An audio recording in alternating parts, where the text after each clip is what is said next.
একটা মেয়ে 300 মাইল দূর থেকে এসে একা হজ করে চলে যেত, কেউ তার দিকে তাকাতো না, এমন যুগ চলে গেছে। মহিলা সাহাবী রণকৌশল মানে যুদ্ধের বর্ম উহুদে যুদ্ধ করেছেন, কেউ তার দিকে তাকায় না, তাকিয়েছে। এখন ওই যুগটা আপনি দেখেন, রাসূল সাল্লাল্লাহু আলাইহি ওয়াসাল্লামের যুগ, আবু বকর সিদ্দিক, ওমর ইবনুল খাত্তাব, ওসমান আলী, এই খুলাফায়ে রাশিদার স্বর্ণযুগটাকে আপনি দেখেন। ওই যুগে আপনি রেপের হার কত পার্সেন্ট মহিলা রেপ হয়েছে, ওই যুগে কত পার্সেন্ট মেয়ে জেনায় লিপ্ত হয়েছে, ওই যুগে কত পার্সেন্ট ছেলে মেয়ে শুট করেছে, ওই যুগে কত পার্সেন্ট নারীর শ্লীলতাহানি হয়েছে, কত পার্সেন্ট নারীকে টিজ করা হয়েছে, কত পার্সেন্ট মেয়েকে মার্ডার করা হয়েছে, কত পার্সেন্ট মেয়েকে যৌতুকের জন্য চাপ দেওয়া হয়েছে। একটু পরিসংখ্যানটা দেখেন আমাদেরকে। সভ্যতা করতে লাফাচ্ছেন, ওই সভ্যতায় যা হয়ে গেছে নবী সাল্লাল্লাহু আলাইহি ওয়াসাল্লাম থেকে শুরু করে খোলাফায়ে রাশিদিন যা হয়েছে, এই পার্সেন্টেজ গুলোর সাথে বর্তমান পার্সেন্টেজকে মিলান।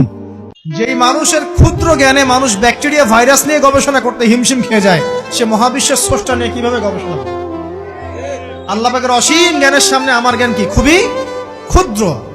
হাদিসে এসেছে বুখারী শরীফের মধ্যে যে একটা মহাসমুদ্রের মধ্যে যদি একটা পাখি এক ফোঁটা পানি উঠিয়ে নিয়ে যায়, ওই এক ফোঁটা পানি হচ্ছে মহাবিশ্বের জ্ঞান, আর বাকি পুরো মহাসাগর হচ্ছে আল্লাহ পাকের জ্ঞান।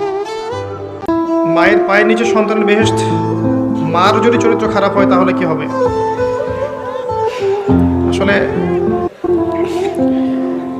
তারপরেও দুনিয়াতে আপনি যতদিন বেঁচে আছেন মায়ের সাথে ভালো আচরণ করতে হবে। আপনার মায়ের চরিত্র খারাপই হোক আর মা কাফেরই হোক না কেন, আপনাকে তার হকটা আদায় করতে হবে। আল্লাহ পাক এটা সূরা লুকমানের মধ্যে বলেছেন। কোন সূরায়? সূরা লুকমানে বলেছেন।